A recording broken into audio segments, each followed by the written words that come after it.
कहानी दो बहुएं और एक ननद। एक छोटे से शहर में सावित्री देवी अपने बेटे रोहन, बहू पूजा और नई नई आई बहू नेहा के साथ रहती थी। घर में रोहन की छोटी बहन राधा भी थी, जो सबकी लाडली थी लेकिन थोड़ी शरारती और चालाक भी। पूजा बड़ी बहू थी, समझदार, शांत और घर को संभालने वाली।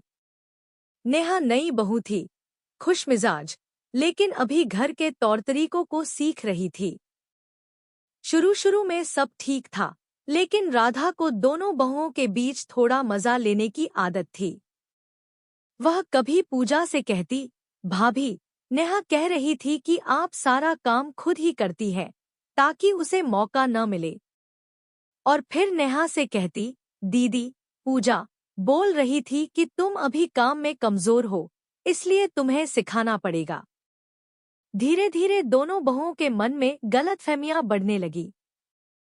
पूजा को लगा नेहा उसका सम्मान नहीं करती, और नेहा को लगा पूजा उसे पसंद नहीं करती। एक दिन दोनों के बीच छोटी सी बात पर बड़ा झगड़ा हो गया। आवाज सुनकर सावित्री देवी आईं और दोनों को शांत कराया। उसी समय राधा को अपनी गलती का एहसास हुआ। उसने देखा कि उसकी मजाक की आदत से घर का माहौल खराब हो गया है। अगले दिन राधा ने दोनों बहुओं को साथ बैठाया और सच बता दिया, भाभी, गलती मेरी है। मैंने ही आप दोनों के बीच गलत बातें कही थी। दोनों बहुएं पहले तो हैरान हुईं, फिर उन्हें समझ आया कि असली समस्या क्या थी। पूजा ने नेहा का हाथ पकड़कर कहा, अगर हम पहले ही खुलकर बात कर लेते तो ये सब नहीं होता।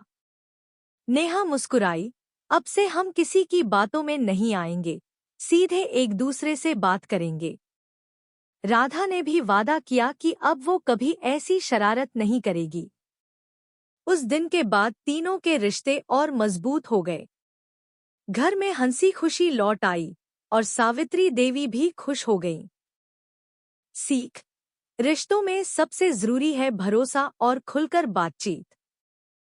छोटी सी गलतफहमी भी बड़े रिश्तों को तोड़ सकती है, लेकिन सच्चाई और समझदारी से सब ठीक किया जा सकता है।